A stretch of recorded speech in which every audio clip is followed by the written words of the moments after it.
आज की बड़ी सियासी दस्तक देती खबर आपको दिखाते हैं। प्रधानमंत्री नरेंद्र मोदी ने कुछ दिनों पहले कहा था कि कांग्रेस अनिर्णय अनिश्चितता की बीमारी से ग्रस्त है, जिसके लक्षण पहले भी कांग्रेस को कई बार कष्ट दे चुके हैं। मध्य प्रदेश में कमलनाथ और ज्योतिरादित्य सिंधिया के बीच अनिर्णय की स्थिति में छोड़ी गई सियासत में कांग्रेस के हाथ से सत्ता ही चली गई। छत्तीसगढ़ में भूपेश बघेल और टीएस सिंहदेव के बीच अनिर्णय की वजह से नौबत यह है कि भीतर भीतर ही सत्ता के लिए चिंगारी पार्टी के भीतर फूटती रहती है। पंजाब में अनिश्चितता का ही नतीजा रहा कि अमरिंदर सिंह और सिद्धू के बीच चन्नी को मौका दे दिया गया। नतीजा आज पंजाब में चन्नी का पता नहीं, अमरिंदर अलग पार्टी बना चुके हैं, सिद्धू अभी जेल से बाहर आए। कांग्रेस का वोट आम आदमी पार्टी लेकर सरकार चला रही है। अनिर्णय की स्थिति का ही नतीजा माना गया कि हेमंत बिस्व शर्मा, गुलाम नबी आजाद, आरपीएन सिंह, जितिन प्रसाद जैसे नेता पार्टी छोड़ चुके हैं। अब राजस्थान में सचिन पायलट और गहलोत के बीच अनिर्णय की स्थिति की वजह से नौबत यह आ गई है कि जिस दिन वायनाड में राहुल गांधी बीजेपी के खिलाफ जनसभा करते हैं, उसी दिन जयपुर में सचिन पायलट अनशन करते हैं। क्या अगले 48 घंटे में सचिन पायलट की नई उड़ान का पता चलेगा? क्योंकि कांग्रेस न पहले पायलट पर फैसला ले पाई, न अब ले पा रही।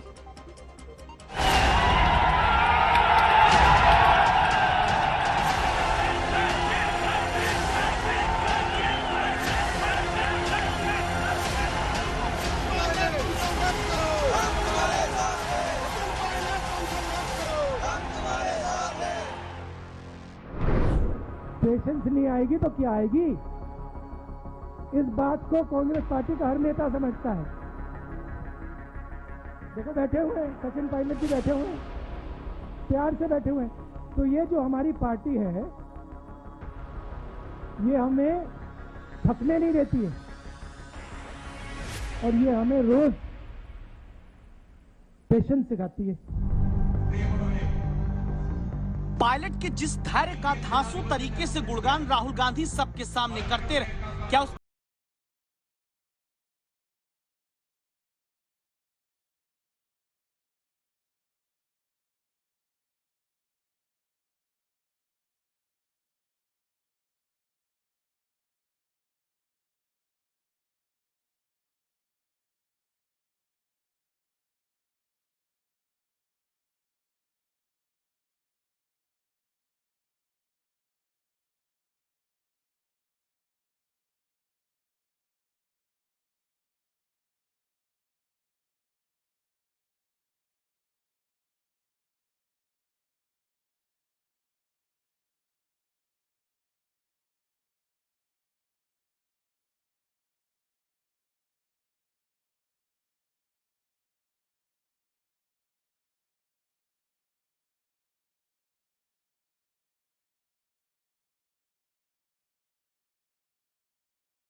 इस पार्टी ने पार्लियामेंट के अंदर और पार्लियामेंट के बाहर, और मैं कहता हूं ना सिर्फ कांग्रेस ने, तमाम विपक्षी पार्टियों ने एकजुटता दिखाई है। किस मुद्दे पर दिखाई है? करप्शन के मुद्दे पर। और उसी करप्शन को इश्यू को लेकर मैंने अपनी बात को रखा था। अगर कोई बात संगठन की होती तो निश्चित रूप से मैं संगठन प्लेटफॉर्म पर करता, लेकिन सरकार से संबंधित मामला था और मैंने आग्रह किया लिखित रूप से। 1 साल से पहले मैंने आग्रह किया था। अब समय जब 6-7 महीने का रह गया है, इसी को लेकर मैंने मांग रखी थी।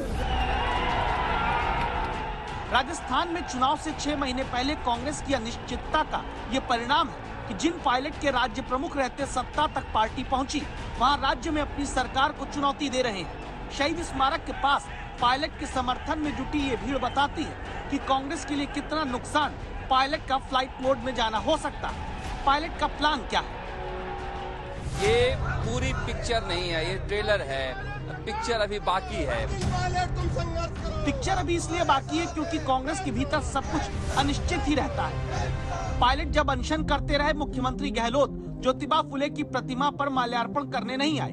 गहलोत के मंत्री इस कार्यक्रम में 40 मिनट सीएम का इंतजार करते रहे। दावा है कि गहलोत जयराम रमेश और पवन खेड़ा के जरिए पायलट पर कार्रवाई का दबाव बनाए हुए हैं। पार्टी प्रभारी सुखजिंदर सिंह रंधावा देर रात 11 बजे प्रेस विज्ञप्ति में पायलट के अनशन को पार्टी विरोधी गतिविधि बताते हैं और फिर शांत हो जाते हैं। एक पीआर एजेंसी डिजाइन बॉक्स के जरिए दावा है कि दिल्ली में गहलोत के लिए फील्डिंग जारी है। प्रियंका गांधी अब लेकिन पार्टी को फिर से एक युवा नेता को खोने का झटका नहीं लगने देना चाहती। इस बीच जब पायलट ने अनशन शुरू किया तभी गहलोत ने अपने कामकाज का वीडियो जारी किया। इस विषय से जो मुद्दा संबंधित नहीं है उस पर हमारे प्रभारी महासचिव श्री जयराम रमेश शीघ्र ही एक वक्तव्य जारी करेंगे। कांग्रेस में इतनी अनिश्चितताओं के बीच पता नहीं पायलट के अनशन का दबाव है या फिर मामूली चूक। गहलोत कामकाज के बखान में कई गलतियां कर बैठे। अपने गैस सिलेंडर का दाम 5 रुपए करवा सकते हैं। शहर में नरेगा की तरह काम चाहते हैं तो आपको महंगाई रात के में अपना जाकर के जन आधार नंबर को दे दे। सचिन पायलट की प्रेस कॉन्फ्रेंस खत्म हो गई, उसके बाद अनशन भी खत्म हो गया। अब आगे क्या? लोग कह रहे हैं कि सचिन पायलट का अगला कदम क्या होगा। क्या सचिन पायलट कांग्रेस आला कमान की तरफ से किसी अगले कदम का इंतजार करेंगे? क्योंकि सचिन पायलट जो भी कदम उठाए हैं सोच समझकर उठाए हैं। और इस बीच मुख्यमंत्री अशोक गहलोत भी ऐसी खबर है कि जिद पर अड़ गए हैं कि सचिन पायलट के खिलाफ कार्रवाई होनी ही चाहिए। इस बार दोनों ही नेता आर्या पार के मूड में हैं। नुकसान कांग्रेस को ही होना है। राजस्थान कांग्रेस में 4 साल से जब दिल्ली के आश्वासनों ने निर्णय के अधर में लटकाए रखा तो ज्यादा लंबा नहीं, अभी 24 घंटे का अनुमान देखिए। मुख्यमंत्री गहलोत ने बुधवार सुबह मंत्रिमंडल की बैठक बुलाई। क्या मंत्रियों का इस्तीफा आगे ले लेंगे गहलोत? क्या नया मंत्रिमंडल बनाने की बात आ सकती है?